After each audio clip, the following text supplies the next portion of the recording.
ایک دن مولا علی منبر پہ جلوہ فراز ہوئے اور پھر اچانک فرمانے لگے سلونی اما دون العرش، جتنے مسجد میں بیٹھے ہو نا، جو تمہارے دل میں آئے مجھ سے سوال کرو، علی تمہیں اس کا جواب دیں گے علی تمہیں اس کا جواب دیں گے۔ فرماتے ہیں اور پھر مولا علی پاک فرمانے لگے یہ مت سمجھنا کہ یہ جو علی نے کہا ہے نا کہ سلونی اما دون العرش، مجھ سے جو سوال کرنا ہے کرو، یہ میں اپنی طاقت کے زور پہ نہیں کہہ رہا، بلکہ ھذا لعاب رسول اللہ صلی اللہ علیہ وسلم فی فمی ھذا، میرے منہ میں حضور کا لعاب ہے، حضور نے لعاب ڈالا تھا، اس حضور کے لعاب کی برکت کی وجہ سے میں کہہ رہا ہوں سلونی اما دون العرش، جو سوال کرو گے علی تمہیں ابھی ابھی جب اس کا جواب دیں گے۔ اور سنو والذی نفسی بیدہ، مجھے اس ذات کی قسم جس کے قبضہ قدرت میں میری جان ہے، رزقنی اللہ من رسول اللہ صلی اللہ علیہ وآلہ وسلم رزقا، یہ میں نے خود سے نہیں کیا، یہ میرے رب نے میرے نبی کے ذریعے مجھے عطا فرمایا۔ فرماتے مولا علی پاک شیر خدا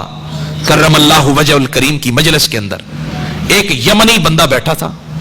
اس کے دل میں خیال آیا جہاں ماننے والے ہوتے ہیں وہیں انکار کرنے والے بھی تو ہوتے ہیں نا، اب سارے بھی پکے ہو جائیں ایسا نہیں ہے، کچھ کچے بھی ہوتے ہیں، کچھ پکے بھی ہوتے ہیں، اور کچھ کچے پکے بھی ہوتے ہیں، تو ہر طرح کا معاملہ ہوتا ہے۔ پیر صاحب کی بات سنی تو کہنے لگے جی ویسے تو ٹھیک ہے لیکن بات عقل میں نہیں آ رہی، یہ کیسے ہو سکتا ہے؟ تو مولا علی پاک نے جب یہ فرمایا نا کہ جو پوچھنا ہے پوچھو، تو وہ یمنی بندہ بیٹھا تھا، اس نے کہا جی بات تو ٹھیک ہے لیکن عقل میں نہیں آتی ہے، جو بھی پوچھیں گے جواب دیں گے۔ تو وہ کھڑا ہو گیا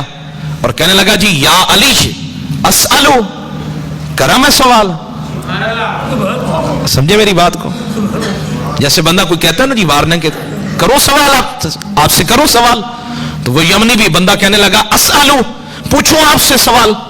آپ نے فرمایا سل، تجھے یہ نہیں پتا تو کس کے سامنے کھڑا ہے؟ علی کے سامنے کھڑا ہے، پوچھ جو پوچھنا ہے۔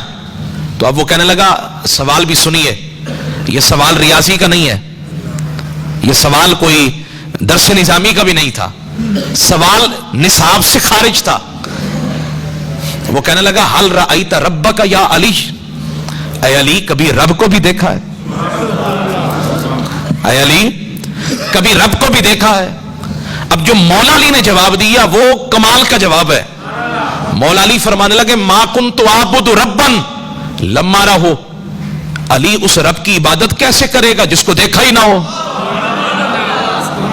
یہ میں حوالے کے ساتھ کہہ رہا ہوں، سوچ سمجھ کے کہہ رہا ہوں،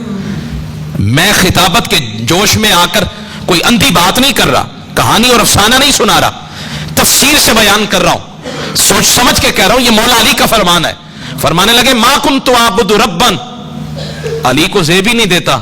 کہ اس رب کی عبادت کرے لما رہو جس کو دیکھا ہی نہ ہو، علی اس رب کی عبادت نہیں کرتا جس کو دیکھا نہ ہو۔ جب یہ بات کی تو اس بندے کے تو چھکے ہی چھوٹ گئے، وہ کہنے لگا کیف رأیت، اچھا یہ بھی تو بیان کر دیں کیسے دیکھا ہے،